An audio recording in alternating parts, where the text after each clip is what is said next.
ততক্ষণ পর্যন্ত পরিশ্রম করো, যতক্ষণ না পর্যন্ত শুয়ে শুয়ে টাকা আসা শুরু না হয়। কিছু পাবলিক নতুন খেলা শুরু করতেছে, তাদেরকে বলি ভাই শুনো, তোমরা নতুন খেলোয়াড়, তোমরা এখন যেই খেলাই করতেছো শুরু, ওই খেলার আমরাই গুরু। খারাপ সময় দেখে সবাই ছাইরে গেছে, যাইতে দাও, সবাই আবার ফিরেও আসবো, ভালো সময়টা আসতে দাও।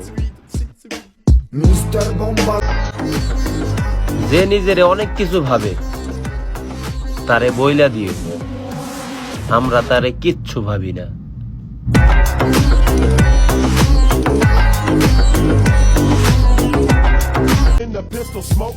গরিব হইতে পারি,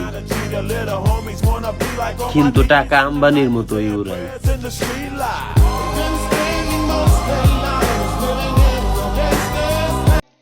এত বেশি অহংকার করো না ভাই, কারণ আমি এই অহংকারের সাগরে হাজারো জাহাজ ডুইবা যাইতে দেখছি।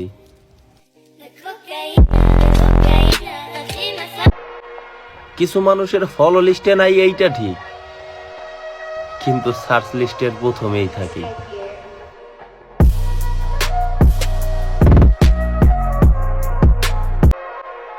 আমরা শুধু কথা বলি না, পরিশ্রমও করি, এতটা সহজে হাইরা যাবো না।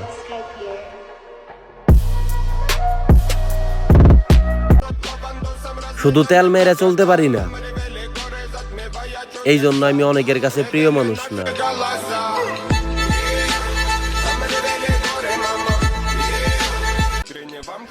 দিন শেষে আপনি মানুষের সাথে যত মিশুক, মানুষ আপনাকে ততই সস্তা মনে করবে। তাই যত পারুন মানুষের সাথে কম মিশুন, আর নিজেই নিজের পার্সোনালিটি তৈরি করুন। নতুন এক বিজনেস শুরু হয়েছে, খোঁচা মেরে ভিডিও করলেই মিলিয়ন ভিউ, আর ওই মিলিয়ন ভিউ নিয়েই কিছু ছাত্রী পোলাপান কাঁপাইতেছে ফরেও। চেহারাটা এতটাও খারাপ না, হয়তোবা নায়ক না হতে পারি, কিন্তু ভিলেনের মতো ঠিকই লাগে।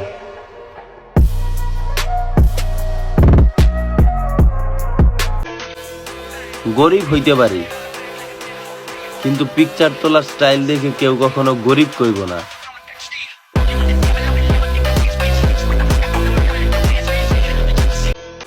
মন ভাঙার তো প্রশ্নই আসে না, কারণ আমি আমার নিজেরে ছাড়া অন্য কাউরে আর ভালোই বাসি না।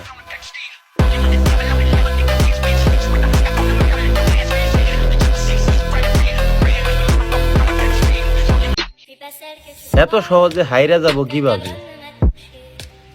অনেক মানুষ যে ভুল, এইটা প্রমাণ করা তো এখনো বাকিই আছে।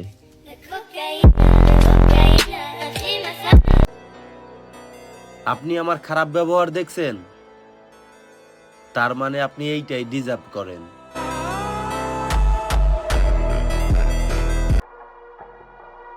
হাজারবার ভেঙে যাওয়ার পরেও কখনো হাল ছেড়ো না। আর একটা কথা মনে রাখো, শান্ত সমুদ্রে কখনো দক্ষ নাবিক তৈরি হয় না।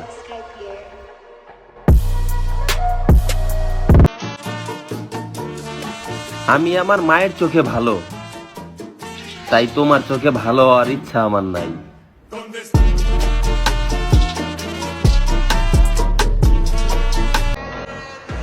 চরিত্র ভালো রাখো, কারণ কথা মোটামুটি সবাই ভালো কয়।